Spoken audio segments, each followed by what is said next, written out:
আমি এখন কালিহাতী উপজেলার সল্লা যমুনা নদীর পাড়ে এসেছি। আপনারা দেখতে পাচ্ছেন এখানে কয়েক গ্রামের মানুষ যাতায়াত করে এই নদীতে। খুবই কষ্ট এই নৌকা পারাপার।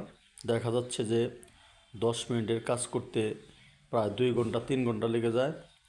একটি নৌকা ফেল পড়লেই আসতে মিনিমাম 1 ঘন্টা বা 1.5 ঘন্টা সময় লাগে। মানুষের ভোগান্তির শেষ নেই। তাই আপনারা দেখতে পাচ্ছেন এখানে একটা ব্রিজ হতে যাচ্ছে। এই ব্রিজটার কাজ প্রায় 75% হয়ে গেছে, বাকি 25% কাজ হয়তোবা 6 মাসের মধ্যে শেষ হবে। তবে আশা করা যায় আগামী বছরের শেষের দিকে সকলেই এই ব্রিজের উপর দিয়ে যাতায়াত করতে পারবেন। তখন মানুষের কষ্টটা কেটে যাবে। তাই অতি সত্বর যারা ব্রিজ করতেছেন তাদের কাছে অনুরোধ, এই ব্রিজটি দ্রুত সংস্কার করে মানুষ